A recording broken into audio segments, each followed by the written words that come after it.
Hindi ko talaga maisip na darating ako sa punto na magre-resign ako ng maaga. It's because of some instances.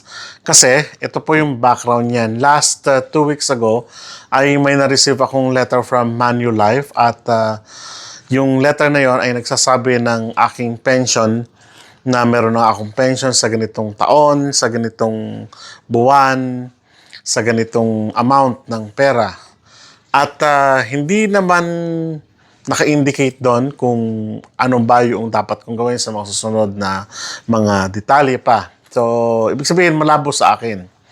So, tumawag ako doon sa Manulife. Ang Manulife kasi naging provider ng YMCA dati yung pinagtatrabahuhan ko. Sabi ko, dati kasi resign na nga, no?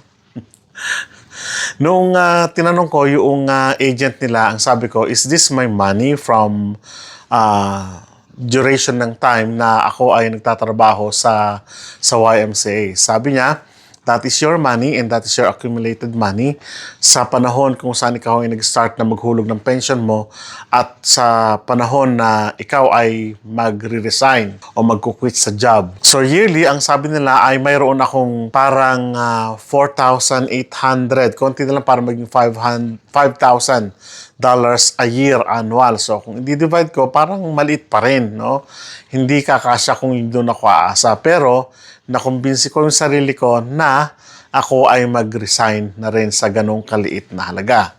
Parang baliktad, ano? Ngayon, nung tinanong ko sila, ay kung pwede ko bang yung whole amount, hindi lang yung 4,800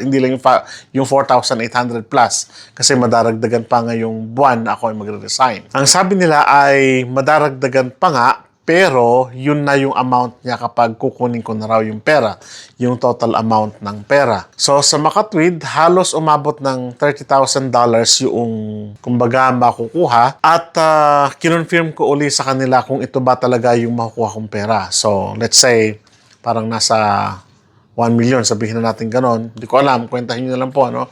30,000 multiplied by 40, parang ganon.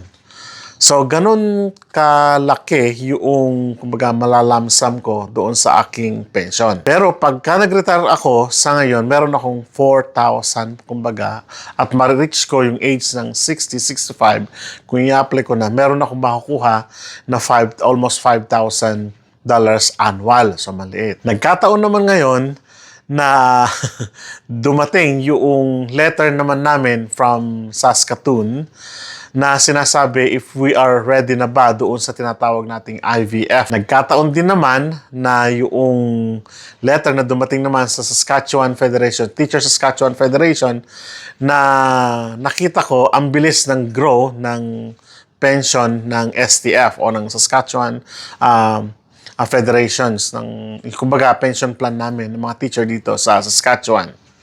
So iniisip kong mabuti, tamang-tama, ngayon ay, alam niyo naman, nagpa-renovate po kami ng bahay at malaki yung aming nagastos, no? So, nagsisimula uli kami na mag-save at nagkataon naman ngayon na sabi ko nga, dumating yung mga abrupt na mga, let's say, gastusin, lalong-lalo na in preparation namin for next IVF namin.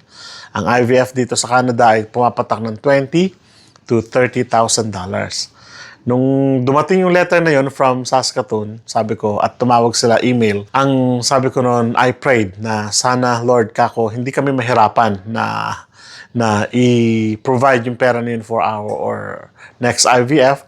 Yun ang ilalagay muna namin, isusubi namin, save muna namin para pag dumating yung sinabi ng doctor na ito na yung kailangan yung date, ito na yung kailangan yung pagkakataon na kayo ay mag-undergo ng procedures na naman, you need money, parang ganon. So, sabi ko, sana ako kukuha ng ganong kalaking pera agad, $30,000 agad. So, mayroong savings, pero syempre, pinaprioritize muna namin yung pagbabayad muna ng mga, syempre, may mga utang din kami, no? And thankfully, sabi namin, prayer granted kasi dahil nga sa Manulife na yon na hindi rin namin inaasahan. Sabi ko, nagme-meditate ako. Ang katuruan kasi sa church namin nung nakaraang linggo na yon ay huwag kang mag-alala. God will provide and He will always provide yung mga pangangailangan ninyo. So sabi ko, nakatingin lang ako doon sa aking table, sa aking lamesa at siyempre, prior doon ay napag-usapan na namin mag-asawa na may pangangailangan nga kami na ganun kalaki kapag mag-undergo na kami ng IVF. So sabi ko, ang laki pera na naman ito, saan na naman natin kukunin ito? So yun nga, yung prayer namin nun. At yung isang letter na yun ng Manulife, ang sabi niya, you have this accumulated fund, blah blah blah, pagdating ng panahon. Hindi ko na pinapansin. Nakaupo lang siya doon. Ilang araw ko pa bago binuksan yung letter na yon from Manulife. At yung letter na yon, nasabi nga, meron ka ng 28 plus thousand at mag-accumulate, mag-update ngayong buwan, so papatak ng $29,000-$30,000. Sabi ko, ano tong pera na to? Ito ba yung fund ng, kumbaga, maibibigay kong pera or what? Or anong magiging nito, bentahin nito sa amin. So tumawag ako ngayon sa Manulife, ang sabi nila, yes, that is your money. Sabi ko, ang galing talaga ni Lord. Yung pagkakataon na yon ay hindi ko namin inaasahan na yun pala yung sagot sa amin. Kung minsan, yung prayer natin ay nasa harapan na pala natin, hindi na pa natin alam. So sa makatwid, tinawagan ko sila, pero sabi niya, kasi sabi ko, I'll be honest with you, nangangailangan kami this coming 2 years ng aming pera, malaking pera. And then, sabi ko, ay pwede ko bang makuha ito? Sabi niya naman, yes, you can. Pero dadaan mo na yan. Malaking tax yan, parang 30%. So, konti lang makukuha, parang gano'n. So, pero sabi ko, Lord, bigyan mo ng wisdom yung kausap ko para kung paano ko siya makukuha ng less lang yung tax. So, nagsuggest siya, blah, blah, blah, blah, blah, blah. Ang daming sinabi. Pero ang naintindihan ko doon, you can get your money with less tax. Sabi ko, thank you, Lord. Dahil answered prayer kami sa taon na ito na hindi kami nag-iisip ng talagang matindi, no? Na merong dumating na biyaya in time sa mga ganitong malaking pinagkakagastusan namin. Of course, sabi ko nga, nagbabayad kami ng aming renovation, pero that's manageable naman. So, thankfully. Pero ang sabi nila, kailangan mo muna mag-quit sa iyong trabaho. Nako, patay. Mag-quit ako dun sa dating trabaho sa YMCA.